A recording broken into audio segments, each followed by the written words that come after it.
ചിറ്റൂരിലേക്ക് പോയാൽ അവിടെ KMML നിന്നുള്ള മലിനജലത്താൽ ചർമ്മരോഗങ്ങളും അർബുദവും വിട്ട് ചികിത്സയിൽ കഴിയുന്നത് നിരവധി പേരാണ്.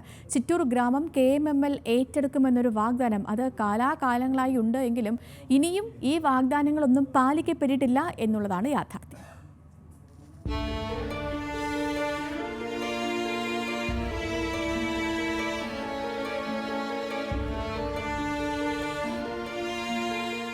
ആസിഡ് ഗ്രാമം എന്ന പേരിൽ അറിയപ്പെടുന്ന പ്രദേശത്തെ ഭൂരിപക്ഷം ആളുകളും ചർമ്മരോഗങ്ങളും അർബുദവും പിടിപെട്ട് ചികിത്സയിൽ കഴിയുകയാണ്.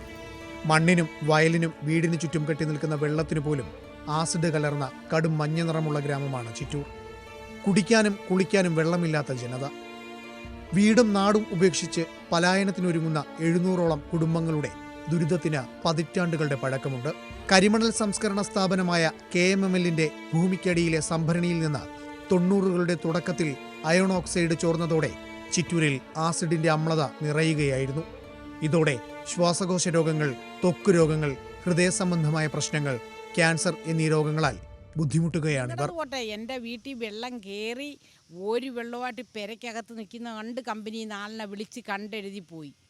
എന്നൊക്കെ പോലും ഒരു തിരിഞ്ഞു നോക്കിയില്ല. ഞങ്ങളുടെയൊക്കെ മുറ്റം വന്നെന്ന് കണ്ടേച്ച് നിങ്ങളിത് പറഞ്ഞാൽ നിങ്ങളിത് ഇങ്ങനെ വരുമ്പോൾ ഞങ്ങൾക്കിപ്പോൾ ഇങ്ങോട്ട് ഇറങ്ങി വരാൻ തന്നെ മടിയാണ്. എന്തിനാണ് ഇറങ്ങി വരുന്നത്? നിങ്ങൾ എന്തും ഇങ്ങനെ വരുന്നത്? ഒരറ്റം വന്ന് വെള്ളം പരിശോധിക്കും, ഒരറ്റം കുപ്പിയിലെടുത്തോണ്ട് പോവും. ഇതെത്ര കാലം കൊണ്ട് നടക്കുന്നു? 1 രൂപയ്ക്ക് വില ചെയ്താൽ 2 രൂപ കുഞ്ഞുങ്ങൾക്ക് തുമ്മലും ശ്വാസം മുട്ടലിനും കൊണ്ട് അവർക്ക് മരുന്ന് വാങ്ങിക്കാൻ തന്നെ തികയത്തില്ല. അങ്ങനെ ഞങ്ങൾ അനുഭവിക്കുന്ന ദുഃഖം കണ്ട ഈശ്വരന് പോലും പൊറുക്കാത്തത്. എന്നാൽ ആരുണ്ട് തിരക്കാൻ?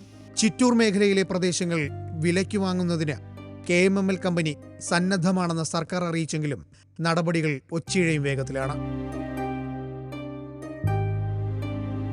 KMMLൽ നിന്ന് ഒഴുകി വരുന്ന ആസിഡ് വെള്ളത്തിനൊപ്പം ഇവിടെ ഒഴുകിപ്പരന്ന് കിടക്കുന്നത് ഈ ഗ്രാമവാസികളുടെ കണ്ണുനീര് കൂടിയാണ്.